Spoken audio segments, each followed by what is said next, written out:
অবৈধ নির্মাণে তৃণমূল চুপ কেন প্রশ্ন রাখলেন বিধায়ক সুশান্ত ঘোষ।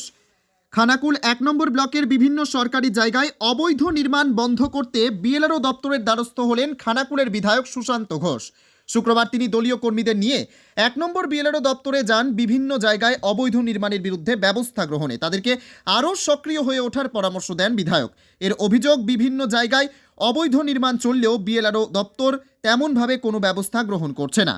এই ঘটনা নিয়ে সরাসরি ফোনে আমাদের সাংবাদিক সঞ্জনা সমাদ্দারকে কি জানালেন শুনুন। নমস্কার, সুশান্ত নমস্কার। ঘোষ কথা বলছেন? হ্যাঁ, নমস্কার। আমি ক্রাইম প্রেস বেঙ্গল থেকে সঞ্জনা সমাদ্দার কথা বলছিলাম। আজ বলুন। প্রথমেই যে বিষয়টির দিকে নজর রাখবো তা হলো খানাকুলে অবৈধ নির্মাণকে কেন্দ্র করে এক তীব্র চাঞ্চল্যকর পরিস্থিতির সৃষ্টি হয়েছে। সে বিষয়ে যদি বিস্তারিত বলেন। দেখুন, বিষয় হচ্ছে এই খানাকুল বিধানসভার আহ, যে প্রাণ কেন্দ্রগুলো রয়েছে, বিশেষ করে আহ, আমাদের গড়ের ঘাট থেকে মায়াপুর যে রাজ্য সড়ক রয়েছে, এই রাজ্য সড়কের দুই পাশে যে নয়নজুলি রয়েছে, এই নয়নজুলিগুলো তৃণমূল কংগ্রেস ক্ষমতায় আসার পর থেকেই এই নয়নজুলির ওপরে অবৈধ নির্মাণ শুরু করেছে। শতক হিসাবে, এমনকি স্কোয়ার ফুট হিসাবে এই জায়গাগুলোকে বিক্রি করেছে তৃণমূলের নেতারা। খানাকুল ২ নম্বর পঞ্চায়েত সমিতির আন্ডারে তৎকালীন সময়ে পূর্ত কর্মাধ্যক্ষ নূর নবী মণ্ডল, তৃণমূলের পূর্তদক্ষ ছিলেন নূর নবী মণ্ডল। ওনার নেতৃত্বে এই এলাকার প্রত্যেকটি জায়গা বিক্রি হয়েছে, সরকারি জায়গা বিক্রি হয়েছে স্কোয়ার ফুট হিসাবে।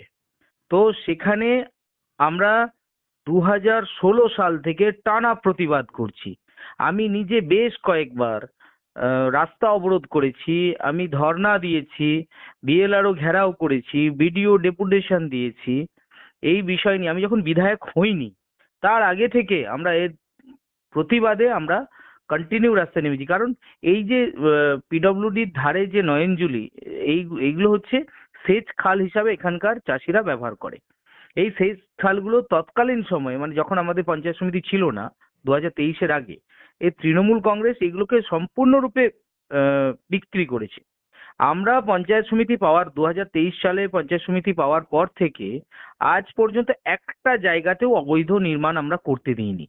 আর খানাকুল ১ নম্বর ব্লকে প্রত্যেকটি জায়গায় এই অবৈধ নির্মাণ চলছে। আজকেও দেখুন, আমি ওই স্থানে গিয়েছি, এর আগেও ওরই পাশাপাশি আরেকটা নির্মাণ হয়েছে, সেখানেও আমি নিজে গিয়েছি, থানার ওসিকে জানিয়েছি, অবৈধ নির্মাণ বন্ধ করার কথা জানিয়েছি, পিডব্লিউডি কে জানিয়েছি, তাতেও কোনো জায়গায় কাজ হয়েছে, কোনো জায়গায় কাজ হয়নি। আজকে গিয়ে দেখলাম আবার নির্মাণ হচ্ছে। এই নির্মাণটা অবৈধ। আপনারা দেখতে পাচ্ছেন যে ট্র্যাক্টরে করে ইট বোঝাই বোঝাই গাড়ি নিয়ে এসে ওখানে কিন্তু ফেলা হচ্ছে। আমি ফার্স্ট জানতে পারার সঙ্গে সঙ্গে ভিডিওটা আমার কাছে আসে, আমি সঙ্গে সঙ্গে ওসিকে জানাই, খানাকুল থানার ওসি, বর্তমান ওসি যিনি রয়েছেন, উনি পদক্ষেপ নিয়ে দুটো গাড়িকে আটক করে। অলরেডি দুটো গাড়ি কিন্তু থানায় আটক হয়ে রয়েছে। এছাড়াও রমেন প্রামাণিক, যিনি আপনার সাথে নাকি সেটিং হয়নি তাই ভাগ নিতে এসেছেন বলেও কটাক্ষ করা হয়েছে। দেখুন এই রমেন প্রামাণিক, যিনি তৃণমূলের ব্লক সভাপতি, ইনি হচ্ছেন সোনা চোর। আপনি দেখবেন সোনা চুরি কেলেঙ্কারিতে উনি আগে সোনার কাজ করতেন, বাইরে ছিলেন। সম্ভবত আমার মনে পড়ছে না, এই 7 কেজি 8 কেজি এরকম একটা সোনা চুরির কেস আছে ওনার নামে। তো এই সোনা চুরি কেসে উনি কিন্তু অভিযুক্ত, জেলও খেটেছেন। সেই সোনা চোর তৎকালীন সময়ে এখানকার এমএলএ ইকবাল আহমেদের ছত্রছায়ায় আসে, ছত্রছায়ায় এসে তারপরে নাকি উনি নেতা। উনি এখন নিজেকে প্রতিষ্ঠিত করার চেষ্টা করছেন যে উনি নাকি এখানে জনদরদি নেতা, উনি নাকি এখানে সর্বের সর্বা, উনি সব কিছু জানেন, উনি বাদে বাকি সব চোর। আমি বিধায়ক, লোকাল বিধায়ক হিসাবে যখন কোনো ভালো আহ, যে জিনিসগুলো আছে সেখানে যখন আমি ভালো কাজ করতে যাচ্ছি, তখন উনি আমার নামে বদনাম করছেন। ঠিক একই রকম ভাবে যখন কোনো খারাপ কাজ হচ্ছে, সেখানে আমরা প্রতিবাদ জানাচ্ছি, সংগঠিতভাবে প্রতিবাদ জানাচ্ছি। এটা এলাকার মানুষের জন্য। আজকে ওই খানাকুল যে বাজারটা রয়েছে, বাজার সমবায়টা রয়েছে, ওখানে যে রামনগর ব্যবসায়ী সমিতি রয়েছে, খানাকুল ব্যবসায়ী সমিতি, ওই খানাকুল পুরো এরিয়ায় প্রায় ৫,০০০ বাড়ি রয়েছে। এই ৫,০০০ বাড়ির যে নিকাশি জল, সেটা কিন্তু ওই জায়গাটা দিয়েই পাস হয়। ওই নিকাশি ব্যবস্থাটাকে বন্ধ করে দেওয়ার জন্য তৃণমূল বেশ কিছুদিন ধরে প্রচেষ্টা চালাচ্ছে, অবৈধ নির্মাণ চলছে, এর সাথে মোটা কিছু গল্প রয়েছে। তো সেই অবৈধ নির্মাণটা ওই এলাকার তৃণমূলের নেতারা এতদিন চোখ বুজিয়ে আছে কেন? খানাকুল 1 নম্বর পঞ্চায়েত সমিতি তো তৃণমূলের দখলে। তৃণমূল তাহলে কি করছে? ওরা কেন এসে প্রতিবাদ করেনি? ওই পঞ্চায়েত সমিতি থেকে কেন মানে ওদেরকে বাধা দেওয়া হয়নি? যে নির্মাণ সংস্থা ওখানে নির্মাণ করছে, যে বিষয়টা, যে ব্যক্তিটা ওখানে নির্মাণ করছে, তাকে কেন পুলিশের হাতে তুলে দেওয়া হয়নি? কেন বিধায়ককে ছুটে যেতে হলো?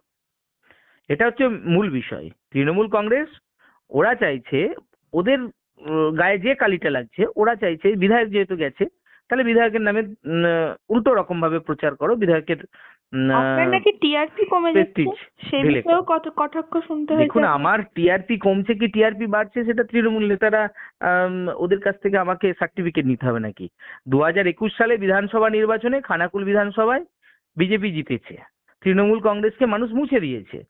2023 সালে পঞ্চায়েত নির্বাচনে খানাকুলে বিজেপি 11টি পঞ্চায়েতে জয়ী হয়েছে, সেই সঙ্গে একটা পঞ্চায়েত সমিতি সম্পূর্ণ পেয়েছে, 2টো জেলা পরিষদ আসনে এখানে জয়ী হয়েছে। শুধু আমি নিজে আবার জেলা পরিষদ আসনে সর্বোচ্চ রেকর্ড ভোটে আমি এখানে খানাকুলে জিতেছি, যেটা 7,500 ভোটে আমি জিতেছি। তো আমার টিআরপি কমছে না। 2024 সালে লোকসভা ইলেকশনেও বিজেপি প্রায় 18,000-এর কাছাকাছি ভোটে লিড আছে। তো খানাকুলে আমাদের টিআরপি কমছে কি কমছে না, টিএমসির ওই চোর নেতার মুখ থেকে শুনতে হবে না।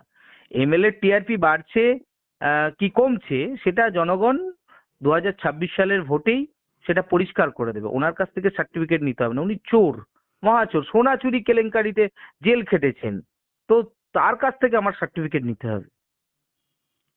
অবৈধ নির্মাণ বন্ধের জন্য পরবর্তী কি পদক্ষেপ নিতে চলেছেন? দেখুন, অবৈধ নির্মাণ বন্ধ করার জন্য অলরেডি আজকে আমি বিএলআরওর সাথেও নিজে কথা বলেছি।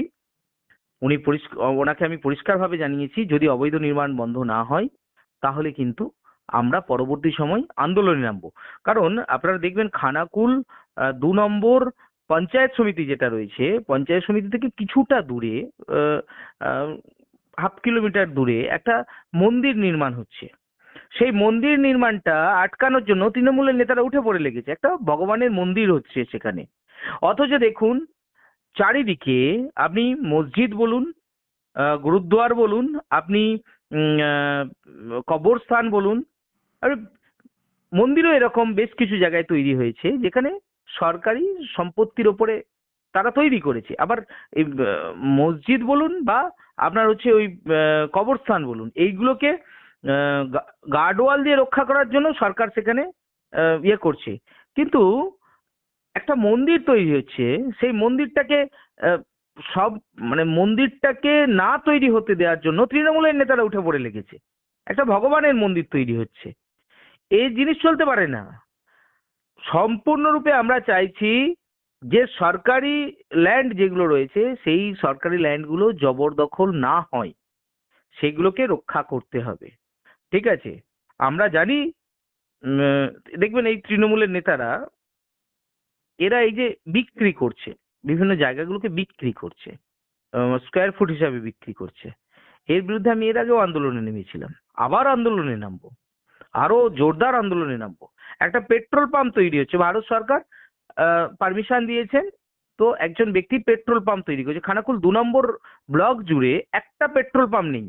এখানে পেট্রোল কিনতে হলে মানুষকে পার লিটারে 10 থেকে 15 টাকা এক্সট্রা দাম দিয়ে পেট্রোল কিনতে হয়, যা বর্তমান পেট্রোলের দাম, তার ওপরে 15 টাকা লিটার, পার লিটারের ওপরে 15 টাকা দিয়ে কিনতে হয়। কারণ এখানে কাছাকাছি পেট্রোল পাম্প নেই, যেহেতু দূর থেকে কিছু ব্যবসায়ী আছে যারা ছোটখাটো ক্ষুদ্র ব্যবসায়ী আছে, তারা ওই পেট্রোল নিয়ে এসে তাদের দোকানে রাখে। সেখান থেকে ধরুন বাইক নিয়ে যেতে যেতে ওই রামনগর বা খানাকুলে যেতে অনেকটা, আরো 10 কিলোমিটার এলাকা, 10 কিলোমিটার যাওয়ার থেকে সে দেখছে 10 কিলোমিটারে আমার আরো হাফ লিটার তেল পুড়ে যাবে, তার থেকে 10 টাকা 15 টাকা বেশি দিয়ে হলেও সে পেট্রোলটা কিনছে। চাষিরাও পেট্রোল মেশিন চালানোর জন্য বা কেরোসিন, ডিজেল তারা কিনছে, সেইটা সবেতেই তাদেরকে বেশি দাম দিয়ে কিনতে হচ্ছে। যখন এখানে একটা ভালো কাজ হচ্ছে, একটা পেট্রোল পাম্প, সেখানে কোনো এক ব্যক্তি সেখানে ভারত সরকারের অনুমতি পেয়েছেন, তিনি পেট্রোল পাম্প তৈরি করছেন, তো পেট্রোল পাম্প